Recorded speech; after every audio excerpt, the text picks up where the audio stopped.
Shalom, Israel. Most High in Christ bless. This story, it's story time. This story that I'm about to give you today from the Bible, King James, 1611. This story is about the Book of Ruth. And before I dive in, I wanted to thank everybody that tuned in, that came in and could appreciate the story that I brought about Cain and Abel. Beautiful. The fastest I got, fastest reviews on any of my videos. I appreciate it. Thank you, Israel. Today's story is about Ruth, the Moabite. Most of us in Israel, the Israelites who are Israelites, believe that the Moabites are the Chinese. Not just any Chinese, not the Chinese that are here today with the brownish, pinkish, brownish skin, but the Moabites that look like us. So, and as you can see from my thumbnail that I posted, the Chinese began or started off as black people. So now, without any further ado, let's dive into Ruth the Moabite. Okay, Ruth chapter 1 verse 1. Now it came to pass in the days when the judges ruled that there was a famine in the land, and a certain man of Bethlehem, Judah, went to sojourn in the country of Moab, which we call China. He and his wife and his 2 sons. Now we can go back to see what was happening around that time. Elimelech took his wife Naomi and their 2 sons, and they left Bethlehem, Judah, to pursue greener pastures, so to speak, in the country of China, what the Bible refers to as Moab. So all this it was written by our beloved brother Samuel. And the book opens up with Elimelech making what must have been a very difficult decision to move his family from Judah to Moab, China, because of the famine that had struck Judah, because the Most High punished them for breaking his law, statutes, and commandments. Law, statutes, and commandments. While it was notable that this story was set during the days when the judges ruled Bethlehem, the book of Judges, and you know who the judges were, some of the judges, anyway, i.e. a time of instability, immorality, and idolatry. To move out of Judah, which was Yah's promised land, the land of milk and honey, to a country called Moab, today China, is crazy. It was unthinkable.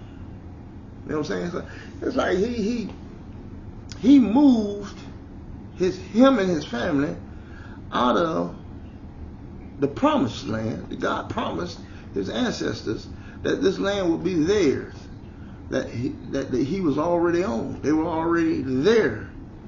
And because they wasn't living by the laws that the Most High gave him, the law, statutes, and commandments, he decided to leave. But all the Most High was doing was giving them a whipping by sending his famine to them. When food got scarce, they would be hungry for a little while. Until God said, okay, now I'm going to lift this famine off you. But anyway, he couldn't wait. He thought there was greener pastures in China. He's going to take his family in pursuit of greener pastures. Now we know our people in Africa do the same thing. You know what I'm saying? They leave Africa and go into all these other countries where these countries punish them. They kill them. They make them into slaves. All this and all that. But they go there looking for greener pastures. Like they go to Saudi Arabia, all them other countries where people don't look like them. You know what I'm saying? Afghanistan. They go to Europe, especially Europe. But anyway, let's continue. At that time, Moab was regarded as a place of filth and wickedness. According to Psalms 108, verse 9, Moab is my washpot. Over Edom will I cast out of my shoe. Over Philistia will I triumph. Moab, the Most High referred to Moab as his washpot. It's something you wash filthy things in. You know what I'm saying? They were considered as filth. You know what I'm saying? Well, let's continue. For Elimelech to move his household, his whole family, out of Bethlehem, which means the house of bread, milk and honey, the house of bread in Hebrew, to Moab, China, a garbage dump at that time, on the sole basis of economic pursuit, is then unwholesome and unworthy. A major life decision, such as Elimelech's decision to move to Moab, cannot be based entirely on materialistic or materialism, even if food, wealth, and worldly success were to be readily available in Moab. Moab was a place of filth and wickedness, and would certainly be a hindrance to raising a wholesome family. Moab's notoriety should itself have been a deterrent to Elimelech's decision. But Elimelech, motivated by his lure of materialism, gave in to what he thought would be greener pastures. Now, so let's see what happened to our brother Elimelech in the book of Moab. Oh, shoot. Yeah, I gotta go to the book. My tablet just died. Yeah. Oh, shoot. Okay. Bear with me. Shoot. There we go. And the name of the man was Elimelech, verse 2. Elimelech. And the name of his wife Naomi. And the name of his two sons, Mahlon and Chilion, Ephrathites. They were from the tribe of Ephraim, of Bethlehem, Judah. And they came into the country of Moab and continued there. And Elimelech, Naomi's husband, died in this wicked land. While we set the stage for how wicked and filthy China was at the time, immediately Elimelech died. It don't even tell you how he died, but just know it was a wicked place. And she was left, and her two sons, and they took them wives of the women of Moab. So not long after her sons arrived and their father died, they got married. The name of the one is Orpah, and the name of the other is Ruth. And they dwelled there about 10 years. And Mahlon and Chilion, in verse 3, they died. Also, both of them, They died on nearly the same time. And the woman was left of her 2 sons and her husband. Her husband and both her sons did not make it. Okay, verse 6. Then Naomi arose with her daughters-in-law that she might return from the country of Moab. For she had heard in the country of Moab how that the Lord had visited his people and given them bread.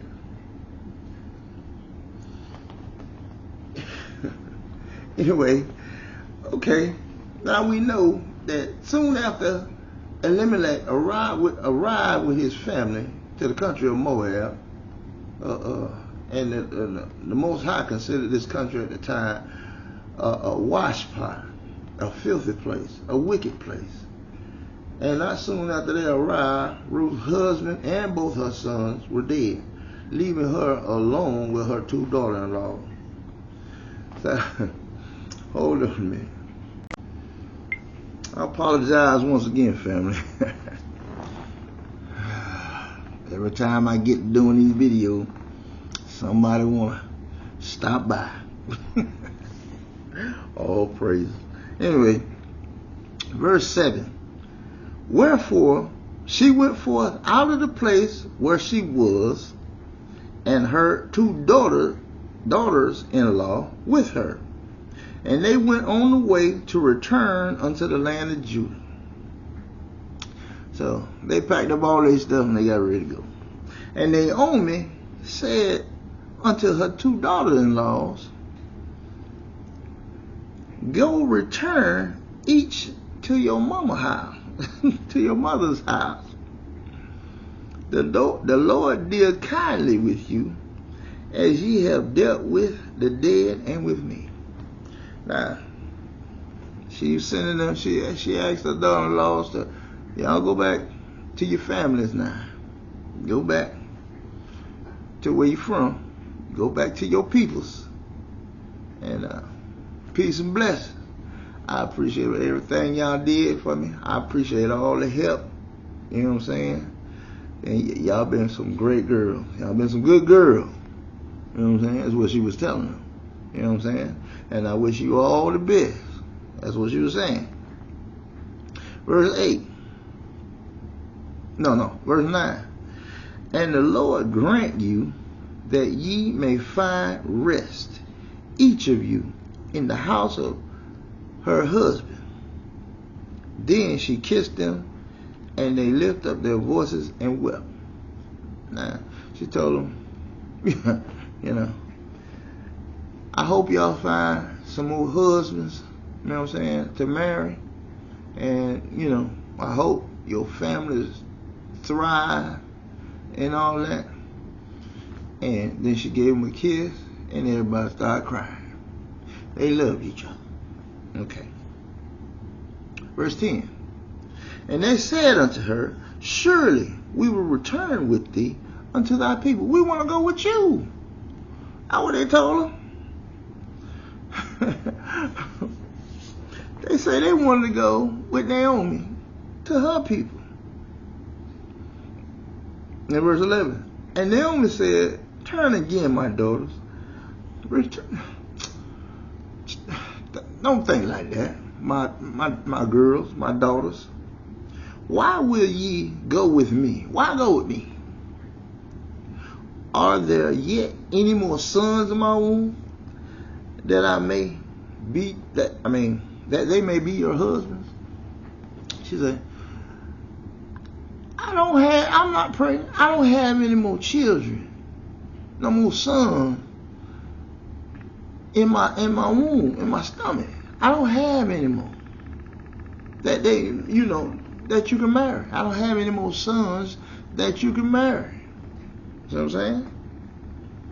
Turn again, my daughters.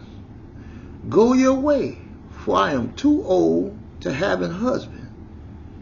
If I should say, I have hope, if I should have a husband also tonight, and should also bear sons, would ye tarry for them?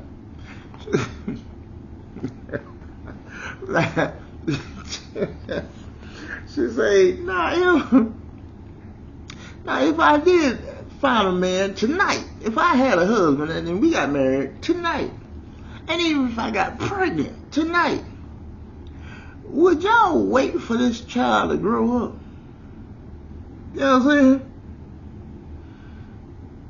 Would you tarry for them till they were grown? Would you wait for them to, grow up? Would you stay with them for having husband? Will you not get married? You know what I'm saying? And wait for them to grow up? Nay, no, my daughters, for it grieved me much for your sakes that the hand of the Lord is gone out against me. I'm so sorry for your loss and for me losing my sons. You know what I'm saying? And they lift up their voice and wept again. And Orpah kissed her mother-in-law, but Ruth clave unto her. Now Orpah, she decided Ruth was right. You know what I'm saying? There's no way you don't have any more sons for me to marry, so I'm just gonna cut my losses. Like you say, I love you to death.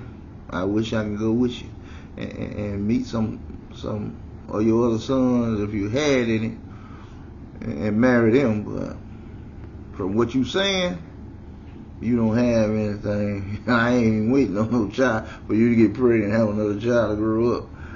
No, I'll be too old for that. So Orpah cut her losses and she left. But Ruth, Ruth was very loyal. Ruth was, she couldn't see her mother-in-law. Even when she married. When she married into the family, she married into the family. That family is her family. She go where that family go. I love a Ruth, you know what I'm saying? Okay. Okay, now verse 14, I think. And they lifted up their voices and wept, and Orpah kissed somebody. Okay, verse 15. And she said, behold, thy sister-in-law is gone back unto her people and unto her gods. Return thou after thy sister-in-law. Now she talking to Ruth. She said, now listen, your sister-in-law, your co-wife, your sister-in-law, she left. Why you still? Go on back to your family. Go on now. And Ruth said, entreat me not to leave you. Please, she begging now. I don't want to leave you. Or to return from the following after thee. For whether thou goest, I will go, and where thou lodgest, I will lodge. Thy people shall be my people, and my God, and thy God, my God. And she said, Ruth said, like I just told you, Ruth said, you, my family, they're no longer my family. Them people that birthed me and cared for me or whatever. When I married your son, I became your daughter for real. You is my mama. I follow you. You know what I'm saying? Because your son there don't mean a thing. I'm going with you because you my family. Ruth, woo. Where thou diest, and she kept going. Wherever you die, Ruth said, I would die. And there will I be buried. The Lord do so to me. I pray the Lord do it to me. When you die, I die. You know what I'm saying? And more also, and even more than that. You know what I'm saying? If I, but death part thee and me. Only death can separate us. You know what I'm saying? But not even in death, I'm still there with you. According to Ruth now. When she saw that she was steadfastly minded to go with her, then she left speaking unto her. When Naomi saw this woman was going nowhere, she was like, man, okay. All right then, let's go. So they two went until they came to Bethlehem. And it came to pass, when they were come to Bethlehem, that all the city was moved by them. And they said, this is Naomi. Now, everybody had done heard the story. I don't know how they got the story, but they heard it through the grapevine. Everybody in Bethlehem, Judah, had already heard the story. Now, they were waiting on, they was like, wow. You know what I'm saying? They heard the story that Elimelech and the two sons died, and that Ruth was traveling alone. Well, she had a companion, which was one of her daughter-in-laws. Now, they heard the story, and they were waiting. You know what I'm saying? Verse 20. And she said unto them, call me not Naomi. She said, don't call me Naomi. Call me Mara. For the Almighty has dealt very, very bitterly with me. The Most High had undone, he had forsaken me. He took my husband and my children. You know what I'm saying? Don't even call me Naomi no more. Call me Mara. And verse 21. I went out full. This is what Naomi said. I went out with a whole family. And the Lord had brought me home again empty. Took my whole family and brought me back alone. Why then call ye me Naomi? Saying the Lord hath testified against me, and the Almighty hath inflicted me. He cursed me. So Naomi returned, and Ruth the Moabite, her daughter-in-law, with her, which returned out of the country of Moab, and they came to Bethlehem in the beginning of barley harvest. You know what I'm saying? Go to chapter 2. This ain't very long. And Naomi had a kinsman of her husband's, a mighty man of wealth, of the family of Elimelech, and his name was Boaz.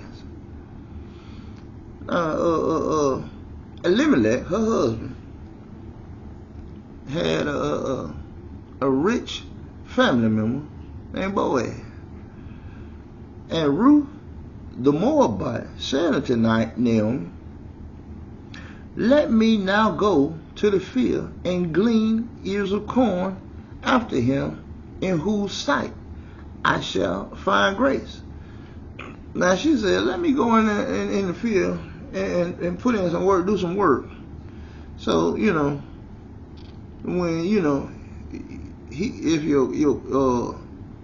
your husband's family see me, he will start liking me. He will like what he see, that I'm a hard worker. You know what I'm saying? Okay. I shall find grace. And she said unto her, go, my daughter. Naomi told her, go ahead. And she went and came and gleaned in the field after the reapers. She cleaned up after the reaper. When the reapers took, like you have a farm and you hire some people to harvest all the whatever you growing. Like we growing oranges, apples, beans, cucumbers, onions, whatever. They go out there and they scoop them up. Well, what they missed, that's what Naomi was picking up. She was picking up after the stuff that they missed. So she, a little bit was left. There's a scripture in the Bible where the Most High told us, to leave a little for the strangers. You know what I'm saying? So they could have something to eat whenever we harvest it. You know what I'm saying? So, anyway. And verse 3. Chapter 2, verse 3. And she went and came and gleaned in the field after the reapers. and her hap was too light on a part of the field belonging unto Boaz, who was the kindred of Elimelech. Yeah, she picked, but it wasn't a whole lot. You know what I'm saying? And behold, Boaz came from Bethlehem and said unto the reapers, the Lord be with you. And they answered him, the Lord bless thee. It was a greeting. Like, hey, how you doing? God be with you. You know how the Muslims do, But it is, what they say? What is it? Sure, I forget. Anyway, it'll come to me. But anyway, they was greeting each other. And verse 5, then said Boaz unto his servant that was set over the reapers, whose damsel is this? Now he's asking about Ruth. You know what I'm saying? He's seen her out there working. So he was like, who is this? Who is this woman? Okay. And then verse 6, and the servant that was set over the reapers, he was like the foreman. You know what I'm saying? He was their boss. Over the reapers answered and said, it is the Moabitish damsel that came back with Naomi out of the country of Moab, China. It's the Chinese woman, the Chinese damsel that came with your peoples out of China. Your family member, wife. They came back from China. She came with her. And she said, I pray you, let me glean and gather after the reapers among the sheaves. Sheaves are just a bundle of stuff that they, already had gathered up. You know what I'm saying? They had already did it and had it set to the side. But she wanted to go after the reapers, get the stuff, pick the stuff up that they missed. You know what I'm saying? And so she came and had continued even from the morning until now, that she tarried a little in the house. Yeah, she had been there all day trying to get some stuff, trying to pick up after these reapers. People that's working in the field. Then said Boaz unto Ruth, he was talking to her, he said, hearest thou not, my daughter? Go not to glean in another field, neither go from hence, but abide here fast by my maidens. I don't want you to go in the fields no more. Don't go in the fields, don't do no gleaning and all that. Stay with the women of the house. You know what I'm saying? These maidens, the girls that work around here. Stay with them. Don't be going out there with the men folk, scooping up.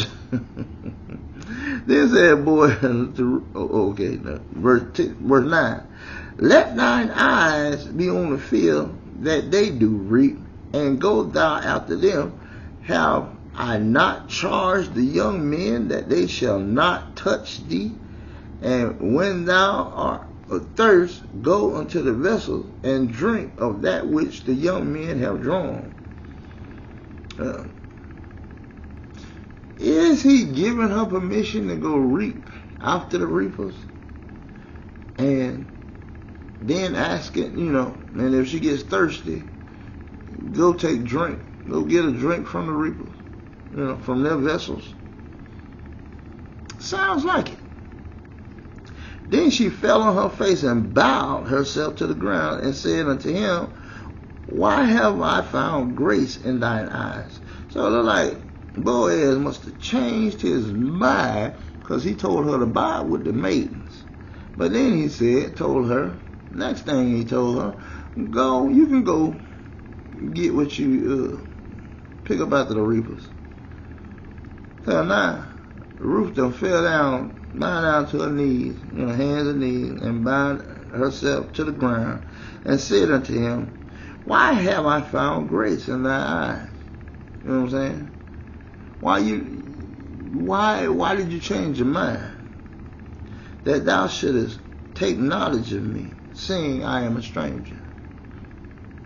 And Boaz answered and said unto her, It hath fully been showed to me all that thou hast done unto thy mother-in-law since the death of thine husband.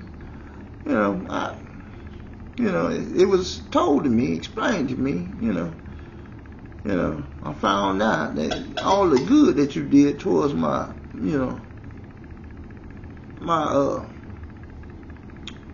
cousin, my family members, a wife. You know what I'm saying? Since the death of thine husband, and how thou hast left thy father and thy mother, and the land of thy nativity, and art come unto a people which thou knowest not hereafter.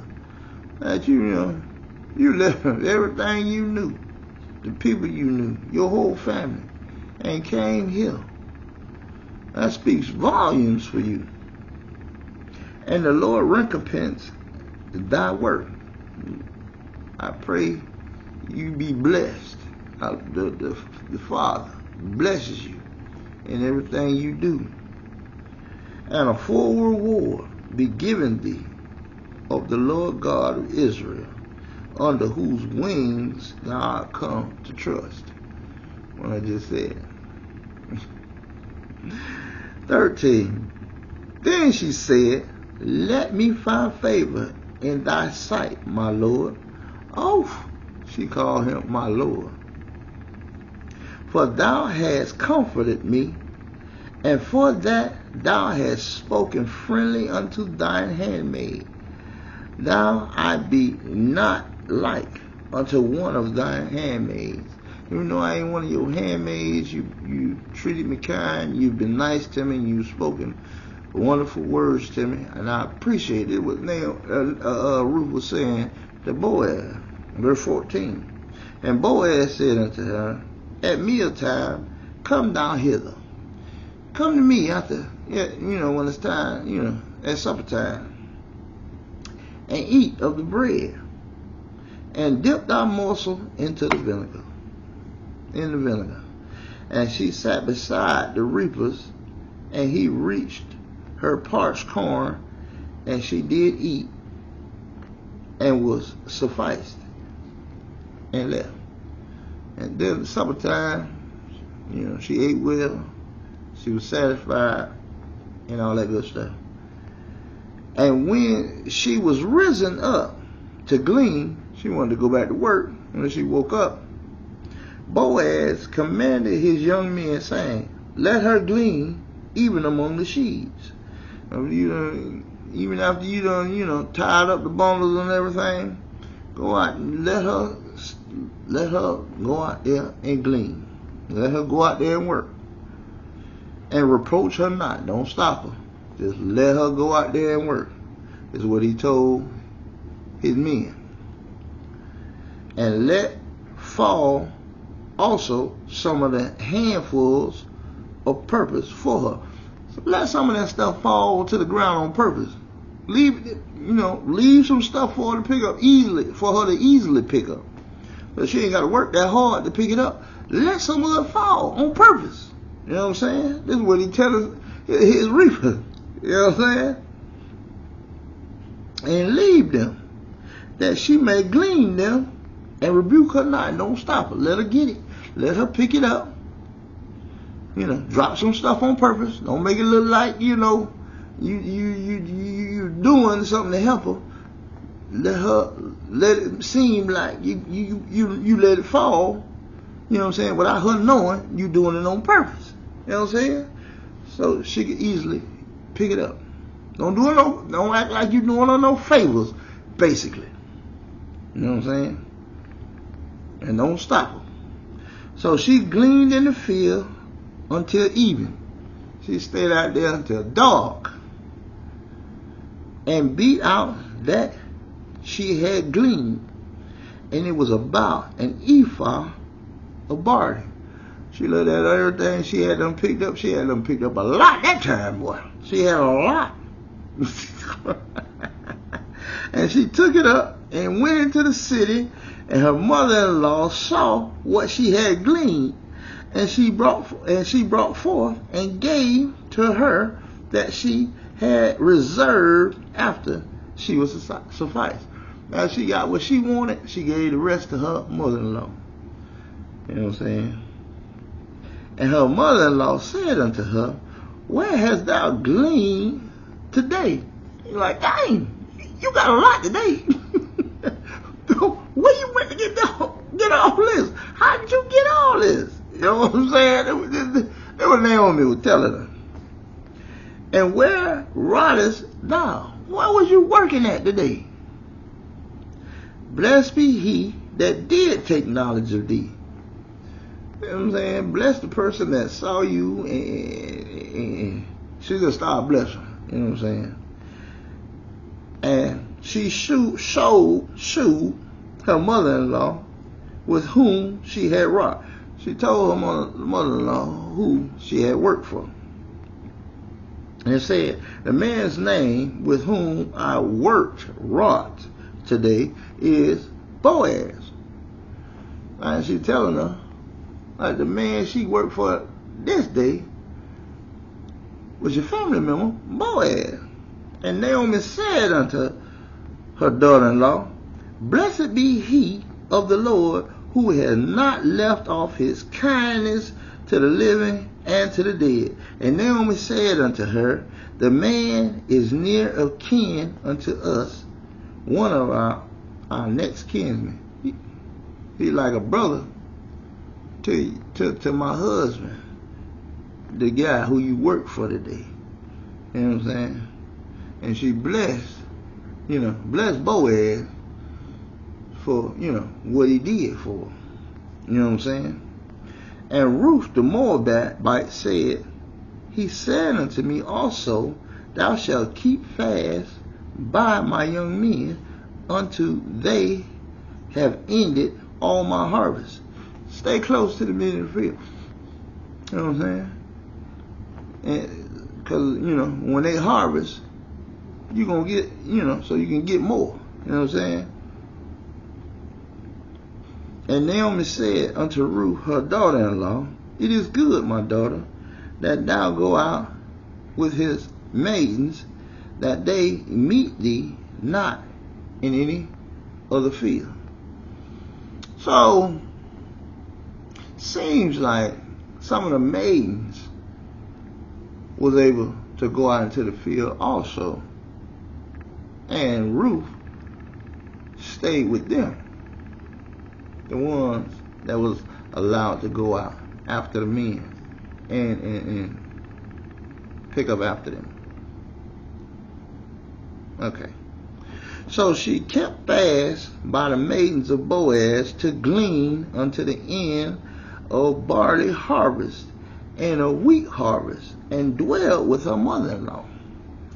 So she, just like I said, she was able to go out there with the maids. The maids was allowed to go out there and pick up after the reapers. Verse 3, chapter 3. Then Naomi, her mother-in-law, said unto her, my daughter, shall I not seek rest for thee, that it may be well with thee? Shall I? Yeah, so you tired? You ready to go to sleep? And now, is not Boaz our kindred, with whose maidens thou wast? Behold, he winnoweth barley tonight in the threshold. Now, okay. He will thoroughly purge his floor and gather his wheat into a garner. That was winnoweth means. Like, he's going to do something with his the stuff that he collected on the thresh floor, the barley that he collected on the thresh floor. You know what I'm saying? It's saying that Boaz,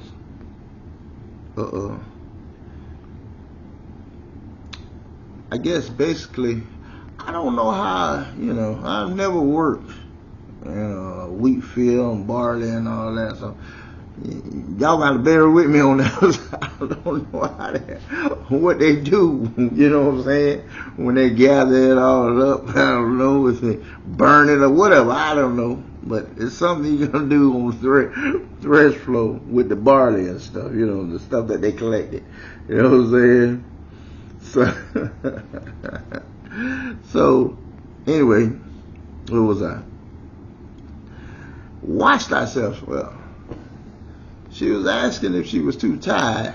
And I guess Naomi was letting her know that Boaz had invited her, you know, to, you know, meet with them. Or she was telling Naomi one. I don't know who's talking here. But Naomi is telling her, wash thyself therefore and anoint thee, and put thy raiment on thee. Like, get dressed, wash yourself, get dressed, anoint yourself, and get thee down to the floor. But make not thyself known unto the man, until he shall have done eating and drinking. So this time they got together. It's like they got together, you know, all the men, and, you know, Boaz and his men got together, and they did whatever they did with the food. Everybody gets to eat and everything. They're going to eat and drink or whatever right there. And he's telling her, don't make yourself known. Don't be seen by him. Don't be no whore. You know. Don't be acting like no hoe. You know what I'm saying? When you get there, don't act like no hoe. You know what I'm saying? Don't be seen. You know what I'm saying? Till he had done, when he finished eating and drinking, it was with Naomi. Naomi telling Ruth, when he done drinking, then go to him, and it shall be. Verse 4. And it shall be when he lieth down, that thou shalt mark the place where he shall lie, and thou shalt go in and uncover his feet, and lay thee down, and he will tell thee what thou should do. Like when he get ready to lay down, you go uncover his feet, put his feet against thee, keep his feet warm against your body. Something they did back then. Shoot, sounds good to me. Shoot, they ain't never did that to me. Shoot, boy, you got me. You do that to me. Hey, man, hey. Anyway, okay. And after that, you know, when he notices you or when he wakes up, he gonna tell you, you know, he gonna let you know some things. I will let you know some things too. Shoot. Anyway, and she said unto her, all that thou sayest unto me, I will do. Okay, Naomi, everything you told me to do, I'm gonna do it. Okay, I'm gonna do it just like you say. Do it. That's what I'm gonna do. And she went down unto the floor and did according to all that her mother-in-law bade her. She did everything. And when Boaz had eaten and drunk, and his heart was merry, he went to lie down at the end of the heap of corn, and she came softly and uncovered his feet and laid her down. She got right up on this man's feet, uncovered them, and put them on her body. And it came to pass at midnight that the man was afraid and turned himself, and behold, a woman lay at his feet. Boy, he must have been having a nightmare or something. Something frightened him, and he woke up and only to find a woman laying at his feet. And he said, who art thou? Who is you? And she answered, I am Ruth, thy handmaid. Spread therefore thy skirt over thy handmaid, for thou hast a near kinsman. I'm going to leave that alone. And he said, blessed be thou of the Lord, my daughter, for thou hast showed more kindness in the latter end than at the beginning, insomuch as thou followest not young men, whether poor or rich. Hey, You more nice to me now than you was when I first met you. And you different. You don't go chasing after no young man. You ain't only seeking no young man, whether he got money or not. You here laying at the feet of this old man. And now, my daughter, fear not. I will do to thee all that thou requirest.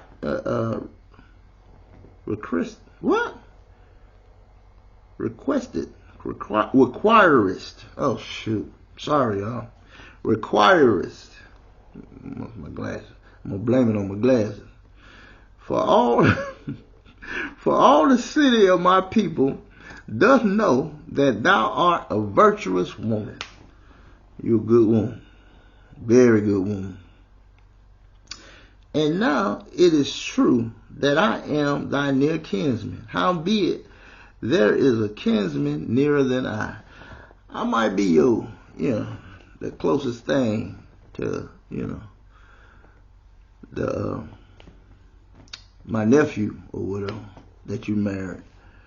But it might be somebody closer to him than me. So, let's do this. Tarry this night, and it shall be in the morning that if he will perform unto thee the part of a kinsman, well, let him do the kinsman part. But if he will not do the part of the kinsman to thee, then will I do the part of the kinsman to thee, as the Lord liveth. Lie down until morning. Okay. Now, there's a kinsman that's closer to my nephew than me. Now, if he wants to marry you, take care of you and Naomi, I'm gonna let him do it. But if he will not do it, then I'll take you. I'll marry you. And I'll take care of Naomi, you and Naomi. Okay? Well, lay down, and we'll discuss it in the morning. And she lay at his feet until morning. And she rose up before one could know another. And he said, let it not be known that a woman came into the floor. You say, nobody saw her when she curled up at his feet. She woke up earlier before anybody else could wake up. And he let her know, don't let nobody see you coming out of here, and that you was at my feet. And don't let nobody see you. Just sneak on out of here. Okay? You're a good girl. Also he said, bring the veil that thou hast upon thee, and hold it. And when she held it, he measured 6 measures of barley, and laid it on her, and she went into the city. He gave her some stuff to leave with. Hey, hold that thing you had, that sack you had or whatever, and you filled it up, and let her take that with her. You know what I'm saying? And when she came to her mother-in-law, she said, who art thou, my daughter? And she told her all that the man had done to her. She let her know the details. She gave her the gist, like they say in Africa. And she said, these 6 measures of barley gave he me. He gave me these six measures of barley. He gave me a lot. You know what I'm saying? For he said to me, go not empty unto thy mother-in-law. Saying, hey, he can't let me go empty-handed. He gave me some stuff to take to you. Bring back to you, mama. Then said she, sit still, my daughter, until thou know how the matter will fall. For the man will not be in rest until he has finished the thing this day. Listen, he going to perform the marriage rites. He finna go to the elders and everybody. We're gonna find out what's gonna happen. So just be still, be cool. We'll hear from him soon.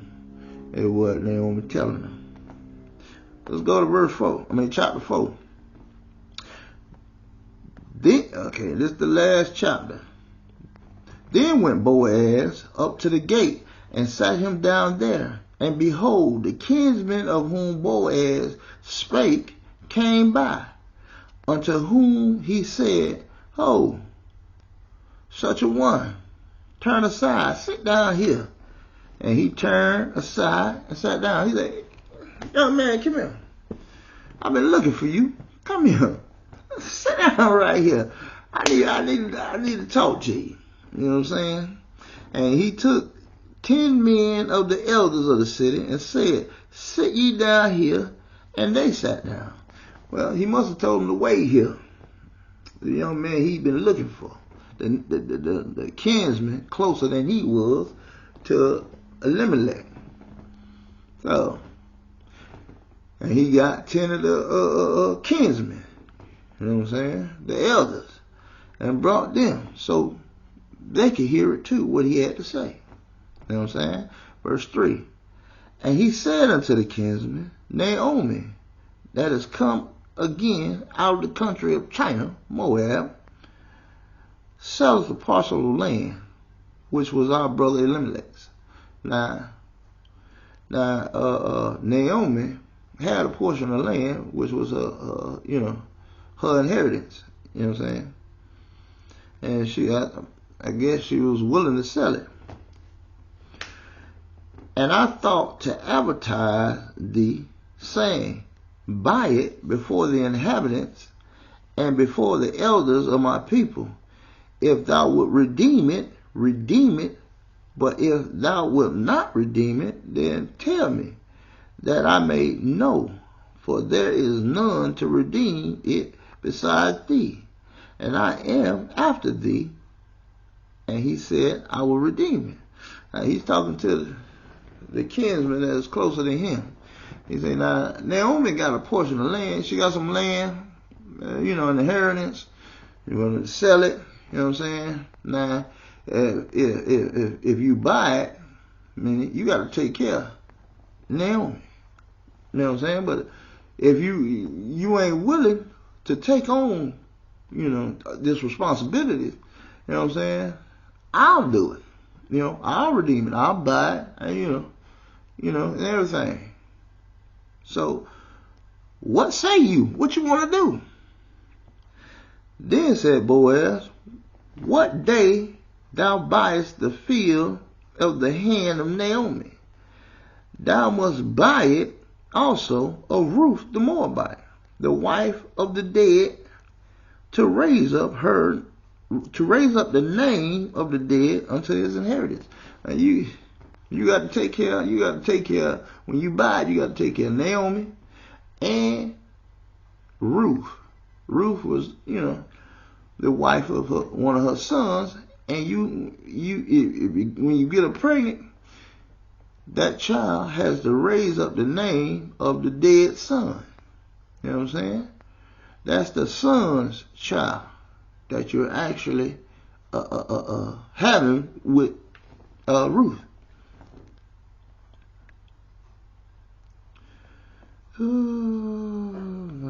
Okay, verse 6.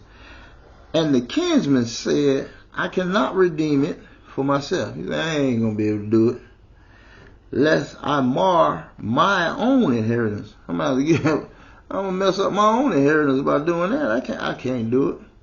Redeem thou my right to thyself. I let you have it,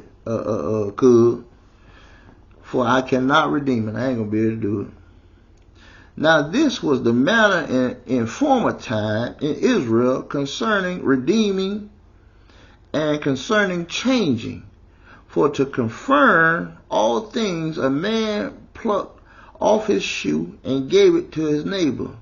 And this was the testimony in Israel. It was they're talking about a custom of ours that we used to do. You know what I'm saying?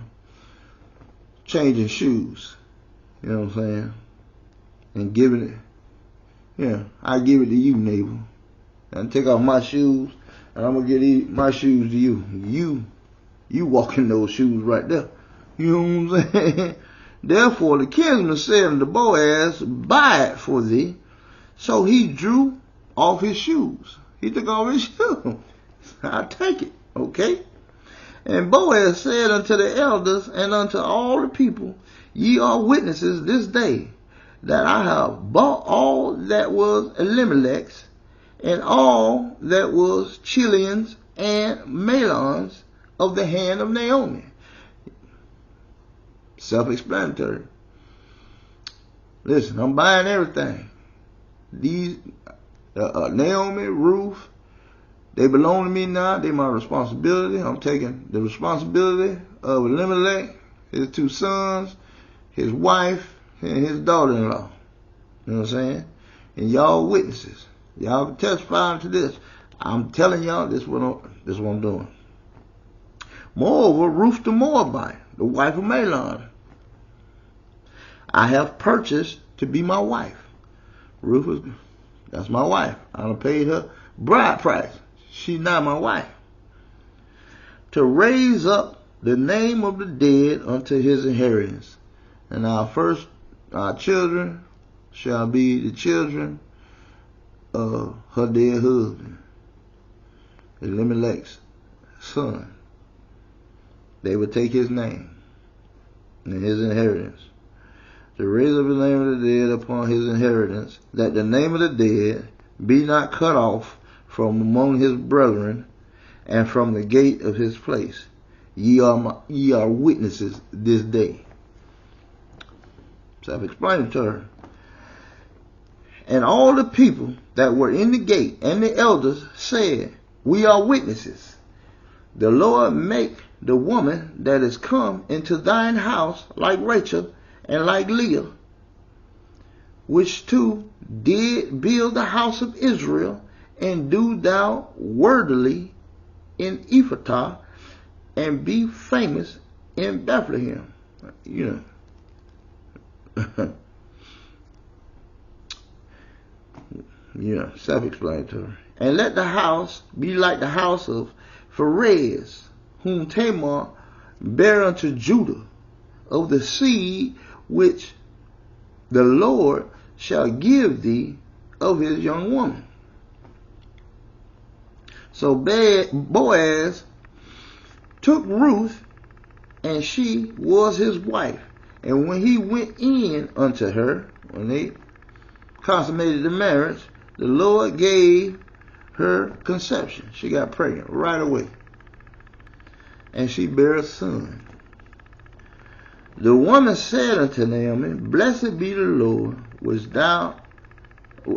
hath not left thee this day without a kinsman, that his name may be famous in Israel.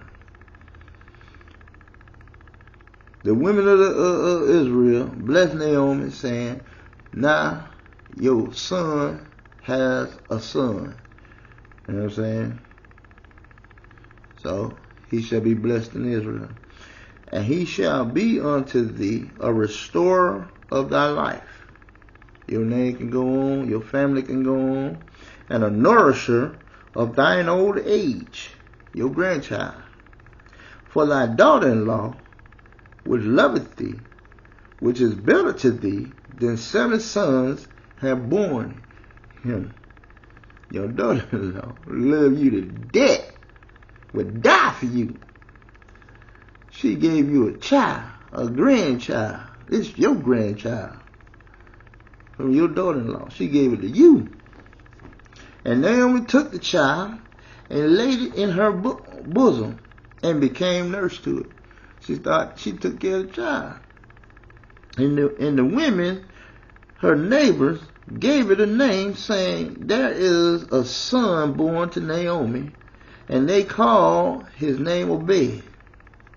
He is the father of Jesse, the father of David, King David.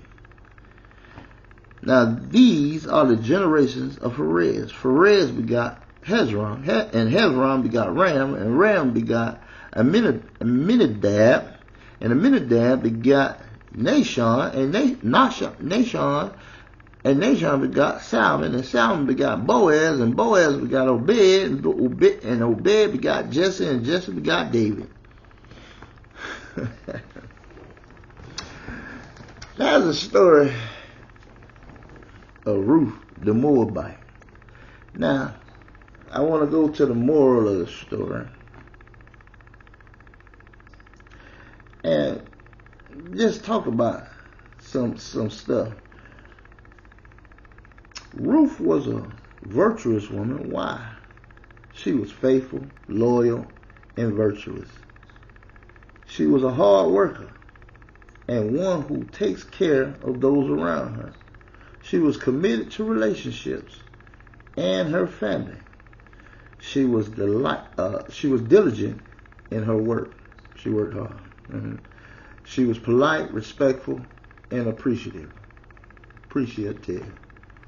Boaz married Ruth because he understood the threat of the family extinction that stressed Naomi. And Ruth, Naomi and Ruth, not bad. So he took responsibility for Ruth so that Naomi's husband, Elimelech, bloodline would not die out. Ruth loved her mother-in-law, Naomi, and begged to stay with her, even if it meant rejection from the Israelites. But she was accepted. And Naomi's family, because she was drawn to Naomi and the Most High, Yah, she served. Thank y'all once again. Y'all made it through the whole story. All praises to the Most High, Yah. Don't forget to subscribe. Hit that subscribe button. Subscribe to the channel. Like the video, so everybody else can see it. Hit that notification bell that you be notified when I drop another one. And leave me a comment. Tell me what you think. Till next time, Israel. Most High in Christ bless.